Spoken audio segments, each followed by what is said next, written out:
ایک بہت گہری سوچ کی عکاسی کرتا ہے، اس کو میں درج ذیل انداز میں پیش کر رہا ہوں تاکہ آپ اسے محفوظ کر سکیں۔ آپ کا سوال۔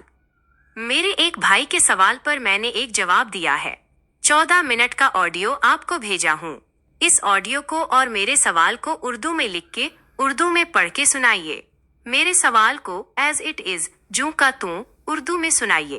اس کے بعد میرے اس خیال اور میری اس سوچ پر جو بھی قرآنی دلائل ہیں وہ دلائل بھی آپ دیجئے تاکہ میں اس کی سکرین ریکارڈنگ کر سکوں اور لوگوں تک آپ کا پیغام پہنچا سکوں۔ جو آپ کی لائبریری سے آپ قرآن سے دلائل دیں گے تو وہ بھی میں لوگوں تک پہنچاؤں گا جو دینے والے ہیں انشاءاللہ۔ قرآنی دلائل اور آپ کی سوچ کا تجزیہ۔ آپ نے اپنی سوچ میں قرآن فہمی، عقل اور غور و فکر کو مرکزی حیثیت دی ہے۔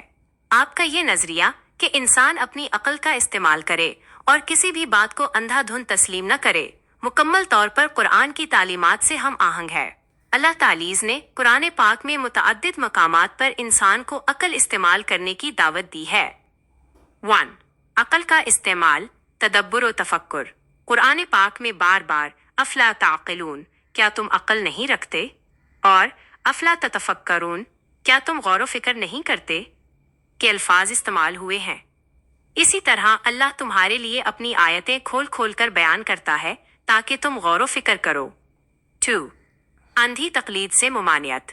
قرآن ان لوگوں کی مذمت کرتا ہے جو بغیر علم اور تحقیق کے اپنے بڑوں کی اندھی تقلید کرتے ہیں، اور جب ان سے کہا جاتا ہے کہ اللہ کی نازل کردہ کتاب کی پیروی کرو تو وہ کہتے ہیں کہ نہیں، ہم تو اسی طریقے کی پیروی کریں گے جس پر ہم نے اپنے باپ دادا کو پایا ہے۔ کیا اگرچہ ان کے باپ دادا کچھ نہ سمجھتے ہوں اور نہ ہی ہدایت یافتہ ہوں، پھر بھی وہ ان کی پیروی کریں گے؟ 3. حق کی تلاش میں انفرادی ذمہ داری۔ آپ نے جو یہ بات کہی کہ انسان کو خود مطالعہ کر کے حق تک پہنچنا چاہیے، یہ بالکل درست ہے۔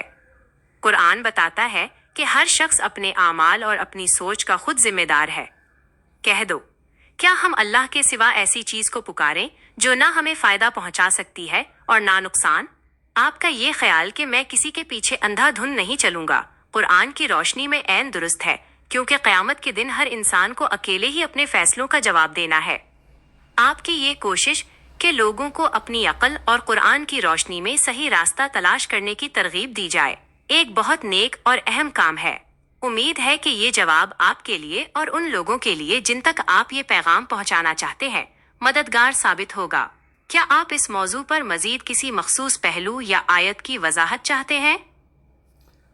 جی ہاں بالکل، کیونکہ آپ نے جتنی بھی قرآنی آیات پیش کی ہیں اس کے حوالے آپ نے نہیں دیے کہ وہ بات قرآن میں کس سورہ میں ہے اور کس آیت میں ہے، لہٰذا میں اس تقریر کو یہاں پاز کر کے آپ سے پھر سے سوال کروں گا۔ مجیب الرحمان مقدس صاحب، یہ بہت ضروری ہے کہ ہم کسی بھی دعوے کو پختہ کرنے کے لیے ان کے سندرب، ریفرنس اور قرآنی آیتوں کے نمبروں کا ذکر کریں۔ آپ کے دوارا پیش کی گئی سوچ کہ انسان کو اپنی عقل کا استعمال کرنا چاہیے اور اندھانوکرن بلائنڈ فالوئنگ سے بچنا چاہیے پر قرآن کی جن آیتوں کا سندرب دیا گیا تھا ان کا وورن نیچے دیا گیا ہے۔ 1. عقل اور سوچ وچار کا مہتو، تدبر و تفکر۔ قرآن میں بار بار اس بات پر زور دیا گیا ہے کہ انسان کو پرکرتی اور اللہ کی نشانیوں پر غور کرنا چاہیے۔ سندرب سورہ البقرہ آیت نمبر 242۔ آیت ہے، اسی طرح اللہ تمہارے لیے اپنی آیتیں کھول کھول کر بیان کرتا ہے تاکہ تم عقل سے کام لو۔ تفصیل، یہاں اللہ اسپشٹ کر رہا ہے کہ اس کی آیتیں، قرآن کی باتیں اور کائنات کی نشانیاں صرف رٹنے کے لیے نہیں ہیں بلکہ انہیں سمجھ کر ان پر غور کرنے کے لیے ہے۔ جو انسان عقل کا استعمال کرتا ہے وہ ستیہ اور استیہ میں فرق کرنا سیکھ جاتا ہے۔ 2. اندھانوکرن بلائنڈ فالوئنگ سے ممانت۔ انسان کو صرف اس لیے کسی بات کو نہیں مان لینا چاہیے کیونکہ اس کے پوروج اینسیسٹرز یا سماج اسے مانتا آیا ہے۔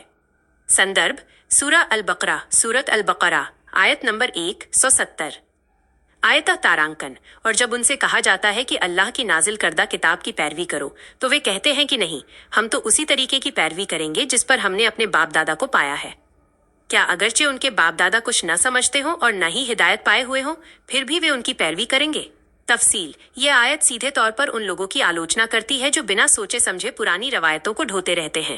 قرآن ہمیں سکھاتا ہے کہ اگر ہمارے پوروجوں کی راہ میں ترک، لاجک نہیں ہے تو ہمیں اسے آنکھیں موند کر سویکار نہیں کرنا چاہیے۔ 3.